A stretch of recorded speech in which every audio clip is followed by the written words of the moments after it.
Hello बच्चों, कैसे हो आप सभी। आज जो हम बात करेंगे बहुत ही इंपॉर्टेंट टॉपिक के बारे में, जो कि फार्माकोथेरेपेटिक्स का जो है कंटिन्यू टॉपिक है, जिसका नाम है एविडेंस बेस्ड मेडिसिन के बारे में, जो कि एक इंपॉर्टेंट टॉपिक है। और इसके बारे में बहुत लोगों की दिलचस्पी रहती है कि आखिर एविडेंस बेस्ड मेडिसिन है क्या और इसके अंदर क्या पढ़ना होता है। ठीक है, तो बच्चों इस सभी के बारे में हम जानकारी प्राप्त करेंगे और बहुत सारी चीजें आपको जो है डी फॉर्म लेवल पे सिखाया जाएगा। इसमें जो देखिए, इसमें जो क्वेश्चन बनते हैं, इसमें दो तरीके के क्वेश्चन आपके सामने आ सकते हैं। पहला जो क्वेश्चन होता है वो होगा आपका शॉर्ट टाइप के क्वेश्चन होंगे, और एक क्वेश्चन होगा जो कि मीडियम साइज के क्वेश्चन बन सकते हैं, जो कि आपके 2 नंबर में कुछ पूछे जा सकते हैं और कुछ जो है आपके 5 नंबर में आ सकते हैं। तो जैसा जो है इसका पैटर्न होगा एग्जाम का, उसके हिसाब से ये क्वेश्चन आने वाला है। बच्चों एक मैं बात बोल देता हूं कि ध्यान से इसको समझने की कोशिश करिएगा। आपको टोटल इस वीडियो के अंदर ही सारा चीज समझ में आ जाएगा। आपको एक्स्ट्रा कुछ जानने की जरूरत नहीं है और आपको जो है ऑब्जेक्टिव से भी रिलेटेड सारे क्वेश्चन इससे सॉल्व कर लिए जाएंगे। ये ऐसा जो है मॉड्यूल जो है बनाया गया है इसका। तो आइए शुरू करते हैं और जानने की कोशिश करते हैं। तो चलिए स्टार्ट करते हैं। तो बच्चों देखिए, पहली बात तो है एविडेंस बेस्ड मेडिसिन होता क्या है। तो देखिए, एविडेंस बेस्ड मेडिसिन का मतलब क्या होता है कि आप भी सोचिए कि एविडेंस, नाम से ही पता चला एविडेंस, किसी चीज का एविडेंस।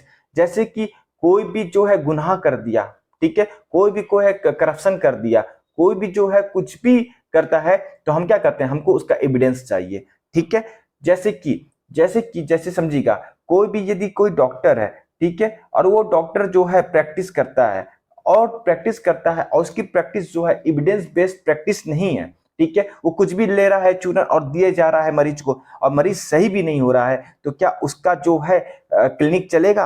नहीं चलेगा।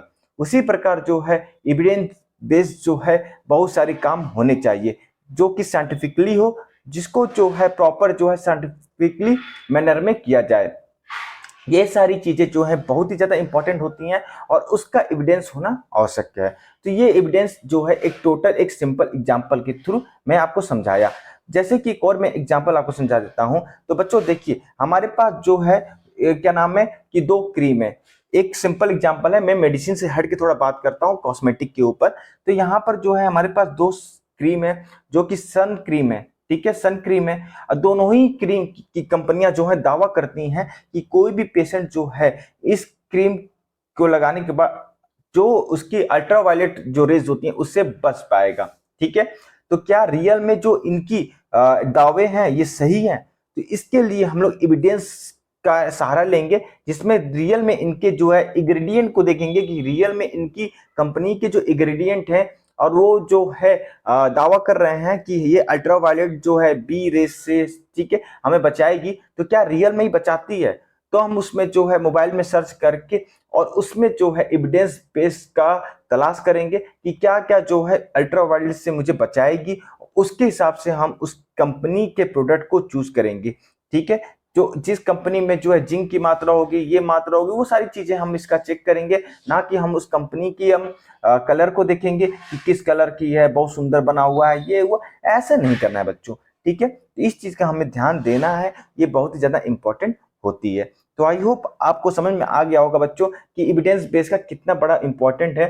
और इसमें जो है डॉक्टर जो कि उसका तो है ही इंपॉर्टेंट, क्यों? क्योंकि डॉक्टर के द्वारा जो है पर डे क्या नाम है मेडिसिन अपडेट की जा रही है। ठीक है, पर डे जो है मेडिसिन का नया नया वर्जन आ रहा है। ठीक है, first generation, second generation, third generation, fourth generation, ठीक है, फिर बहुत सारी मेडिसिन जो है रजिस्ट्रेशन कर रही है। ठीक है, तो इन सब चीजों के लिए एविडेंस होना बहुत जरूरी है, उसको अपडेट होना बहुत जरूरत है।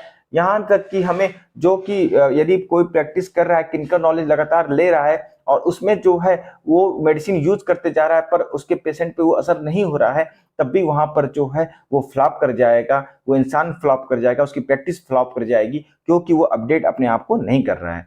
तो उसके लिए जो है कंपनियों के द्वारा मार्केटिंग के लिए एमआर जो होते हैं, मेडिकल रिप्रेजेंटेटिव होते हैं, वो लगाए जाते हैं। जो कोई भी नया मेडिसिन होता है, अपडेट होता है, कुछ भी एविडेंस आती है, तो वो उन जो है डॉक्टर को बताते हैं। पर उसमें कोई साइड इफेक्ट आ रही है, कोई चीज आ रही है, तो उसको बताने के लिए कौन होगा? ठीक है, तो इसके लिए जो है बहुत ही ज्यादा इंपॉर्टेंट होता है कि हमें इसके ऊपर जो है जो फार्मासिस्ट होते हैं, जो कम्युनिटी फार्मासिस्ट होते हैं, ठीक है, जो कि मेडिकल शॉप पे होते हैं, जो रियल में फार्मासिस्ट होते हैं, उनकी भी जरूरत होगी। जो कि ये जो है पेशेंट को जो दवा चल रही है वो जो है रियल में वो एक बार खुद चेक करें कि रियल में वो दवा जो है एविडेंस बेस पर है कि नहीं है, क्योंकि वो अपने पेशेंट को भी अच्छे से काउंसलिंग करके एक बेटर मेडिसिन जो है प्रोवाइड कर सकते हैं। चाहे आज के समय ओटीसी मेडिसिन का भी हो, ओवर द काउंटर ड्रग का भी हो, तो ये सब चीजें हमको जानने की जरूरत होती है।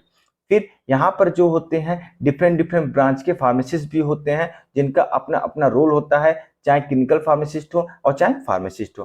ठीक है, तो बच्चों आपको आई होप इतना समझ में आ गया होगा कि इसका जो है मैंने एक समझाने की कोशिश की है कि आपको जो है ये चीज जो है कहाँ पे यूटिलाइजेशन करनी है और आपको ये सिलेबस में क्यों पढ़ाई जा रही है, क्यों कहीं ना कहीं आपका भी रिलेशन इससे है।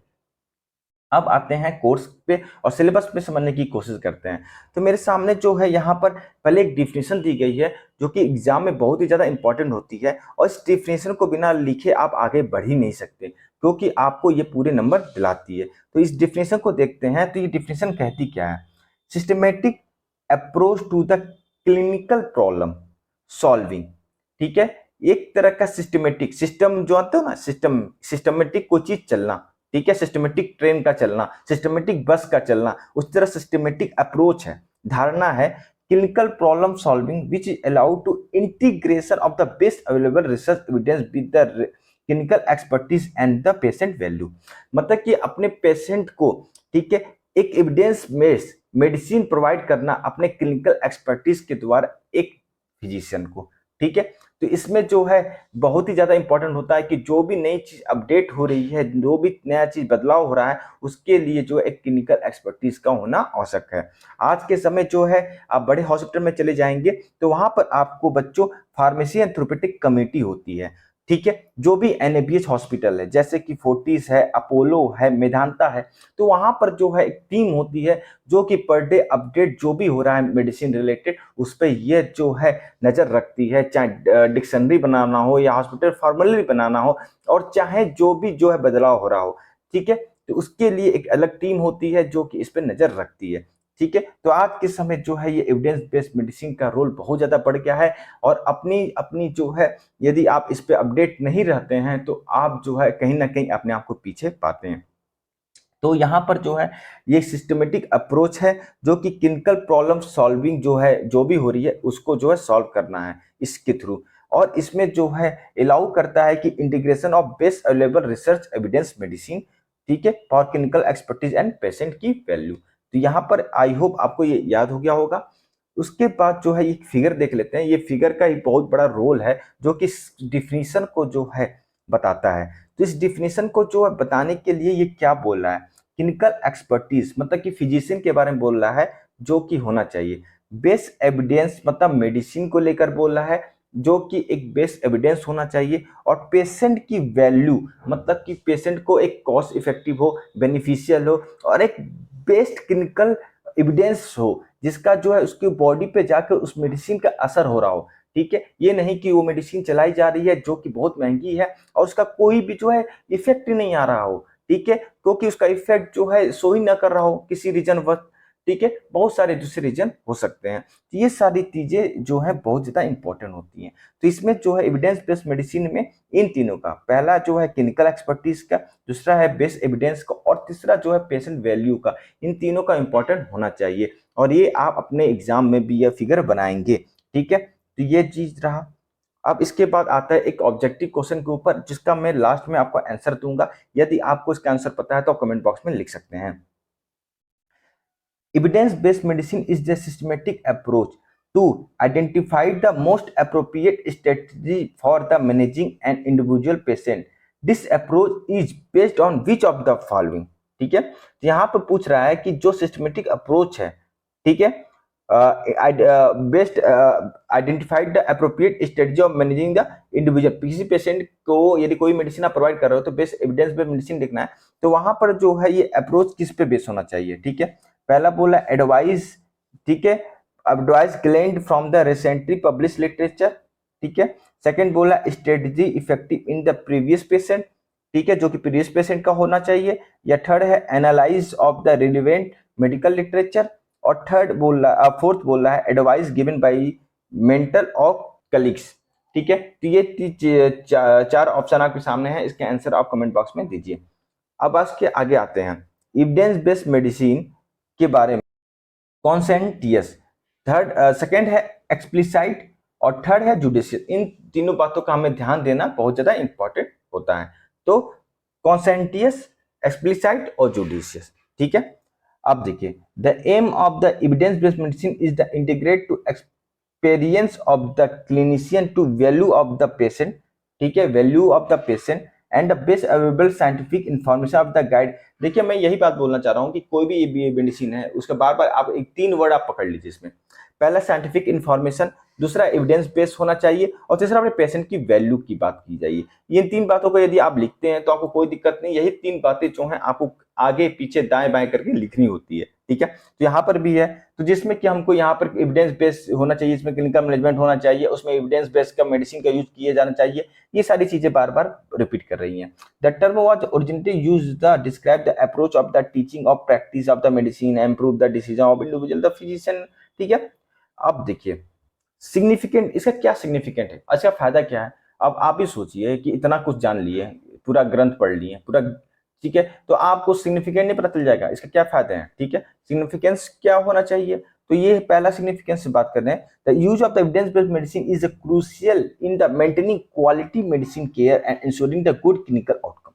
ठीक है, तो हमारी जो मेडिसिन की क्वालिटी वो बनी रहे और जो है हमें जो क्लिनिकल हमारी जो आउटकम है, जो कि हमारा फीडबैक मिलना चाहिए, वो हमको अच्छे से मिले, जिससे कि हमारा जो है धंधा पानी अच्छे से चले। बस इतना मोटा मोटा समझ लीजिए।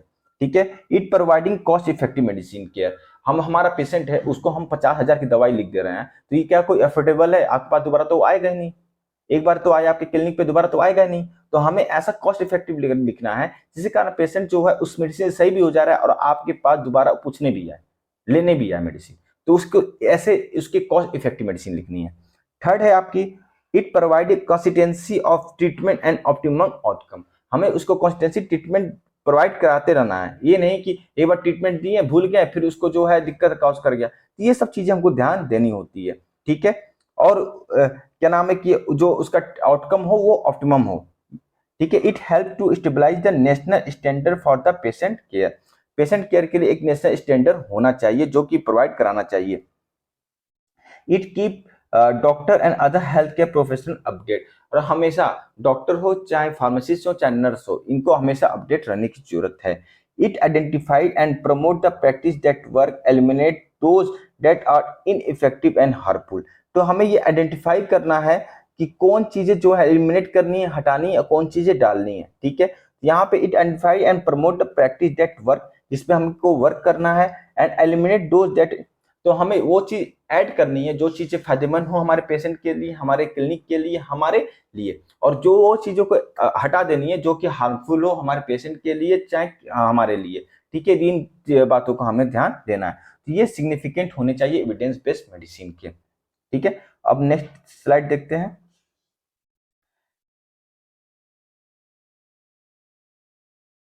Clinical pharmacology is the science. अब ये क्या होता है? साइंटिफिक स्टडी, ठीक है, of the drug in men and women. The aim of the clinical pharmacology is the generated data for the optimum use of the drug and practice the evidence-based medicine.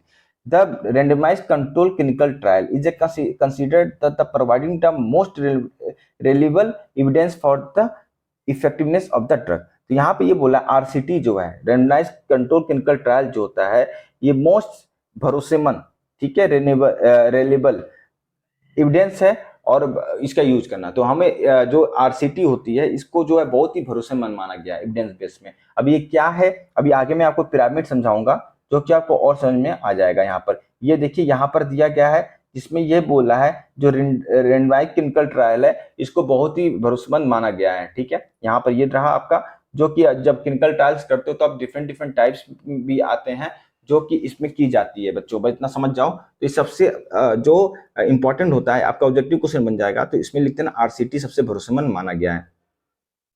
ठीक है, और evidence based medicine is a depend upon the wide availability and coverage the accurate systematic review and meta analysis of clinical study physician clinical experiment। ठीक है बेटा, अब वो आगे आपको समझाते हैं पिरामिड के अंदर।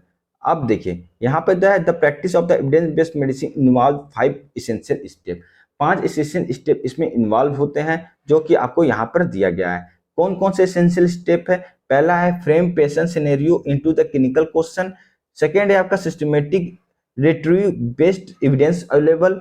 और थर्ड है क्रिटिकली अप्राइजेस एविडेंस। और फोर्थ है आपका apply result of the two patient. And fifth है इवेल्युएट डिसीजन मेकिंग। तो ये आपके जो है 5 जो है बहुत ही ज्यादा इंपॉर्टेंट है, जिसमें कि आपका जो है पहला है converting information need into the answerable question. जो कि हमारे जो इंफॉर्मेशन है, ठीक है, जो भी है उसको जो है कन्वर्ट करना है आंसर में। ठीक है, तो ये जो है बहुत ज्यादा इंपॉर्टेंट बढ़ जाता है एविडेंस बेस्ड मेडिसिन में। और इसमें जो है सेकेंड है फाइंडिंग द बेस्ट एविडेंस। जो बेस्ट एविडेंस है उसको हमको जो है लेना है, ना कि हमको ऐसे लेना है जो उससे थोड़ा कम हो। ठीक है, तो यहाँ पे भी जो है बहुत ज्यादा इंपॉर्टेंट है। थर्ड है critical appraises the evidence for ability and usefulness हो। ये सारी चीजें जो आप देख लीजिएगा इंपॉर्टेंट हैं, इसको याद कर लीजिएगा जो कि इस फॉर्म में दिया गया है।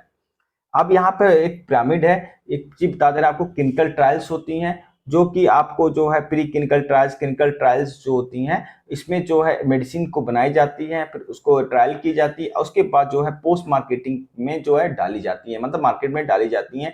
उसके ऊपर जो है फिर सर्विलांस लगाई जाती हैं जो कि मेडिसिन की इफेक्ट को देखी जाती हैं। तो इसमें सारी चीजें तो हैं एविडेंस बेस पे ही होती हैं, जिसमें एक एक ट्रायल का अपना अपना रोल होता है, चाहे क्लिनिकल ट्रायल 1 का हो, 2 का हो, 3 का हो, 4 का हो, 5।